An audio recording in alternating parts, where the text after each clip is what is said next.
growing up, I guess, I was always trying to follow the dream of trying to be an astronaut. I'd always be clipping out like these news articles whenever some story related to NASA or some such thing was ever mentioned in the Philadelphia Inquirer or some such thing, just trying to see how they got there.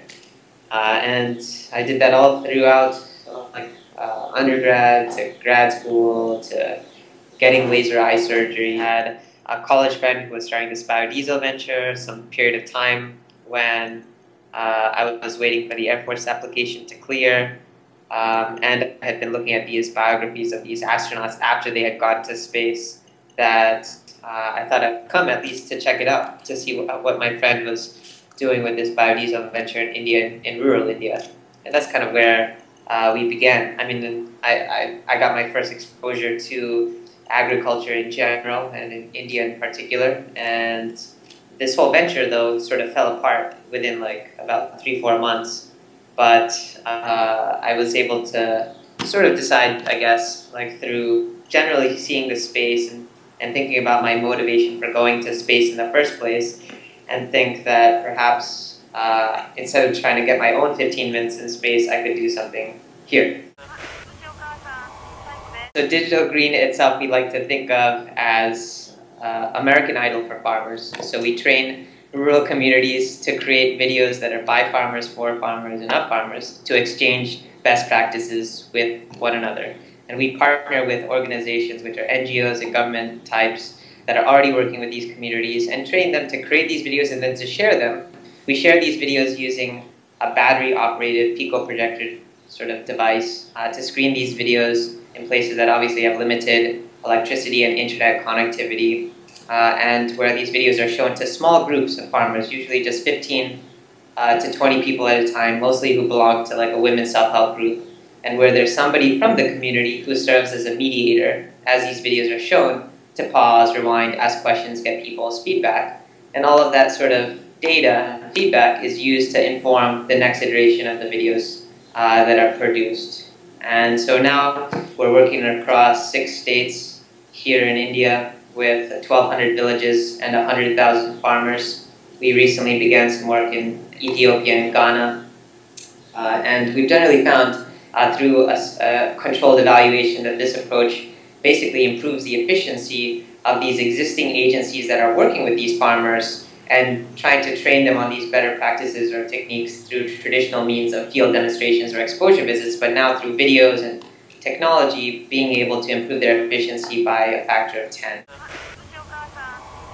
Videos have been used before in like trying to educate people and farmers in particular. Like even the government of India has been running like these broadcast agricultural programs for the last 50 years.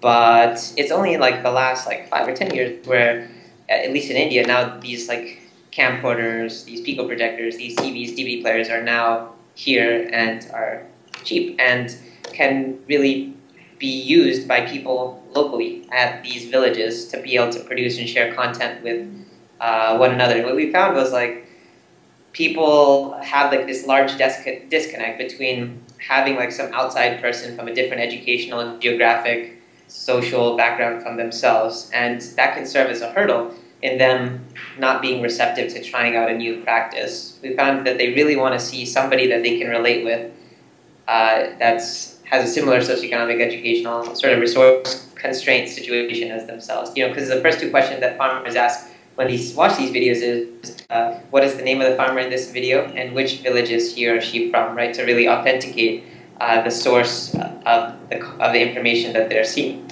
And even some farmers are incentivized just to try out these new practices so that they can be featured on video and be seen as sort of a role model within their community as like a good farmer who tries out new things. Like one of the most popular practices is a practice of like azolla cultivation, which is like a blue-green sort of aquatic fern, right, that you can grow and be able to add to the fodder that you feed to your cattle. And initially this was just one practice that was being followed by like a small group of farmers in southern India, and they would feed it to their cattle, and then 1 month after they would start doing so, they would get an extra liter of milk. All of these 100,000 farmers that we work with today, we capture a lot of data about like what videos they watch, what practices they follow through on or don't. And we have something called like Farmer Book, where you can actually see like a timeline activity feed for every single farmer that we work with in terms of when they watched the video, what question they asked when they saw it, what practices they adopt afterwards. What I was trying to do initially with trying to get into the astronaut program was probably reflect something of like my personality, in the sense that I had a fairly large aspiration of dreaming to try to get to that place. And then I was very mission driven to kind of put together the pieces that I saw others doing before to be able to try to have the larger possibility of trying to do so for myself, right? And I think a lot of that sort of has translated even into the work that we're doing now with agriculture and rural development, in that it's still very like mission focused. There's a lot of more uncertainty into this space. The fact that trying to become, like, say, an astronaut is fairly well defined. If you look at if you look across like astronaut biographies, there's a lot of commonality across them in terms of what you study, where you study, what you do afterwards, how you build up, experience, and to be able to potentially have that opportunity to go to space. And sort of switching gears to come out to India, what it did was it opened a lot of more possibility, right? You don't sort of take a particular thing for granted. There's always something new to learn. And how digital green has evolved over time is I think, kind of interesting, in that we first started off for the first 6 months in a very exploratory fashion, just kind of understanding the space, and then coming into a point of time where we tried to evaluate how useful is whatever we're trying to these individuals that we're working with, and then being able to graduate to be able to not just have sort of a relatively small pilot that you may have evaluated, but to be able to graduate into something that you can then expand as we've taken things to a medium level of scale, be able to then have generated sufficient interest that even agencies like the government of India are now interested in sort of scaling this work that we're at in 1,200 villages now to 10,000 villages.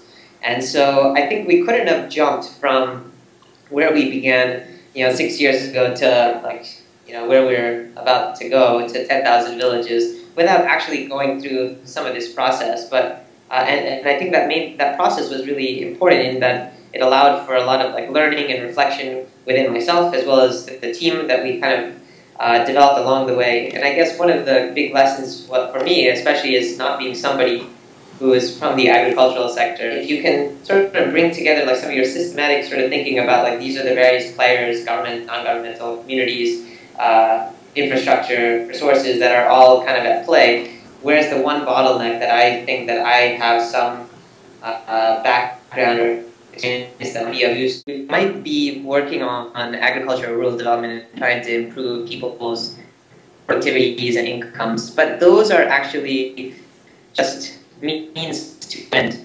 And the focus on the individual, in the sense that we're trying to be able to develop ideas about how they can both improve their lives as well as those around them. Right? And so to the extent that we can try to extend that sort of curiosity or that interest amongst larger groups, and starting with ourselves, I think that's useful.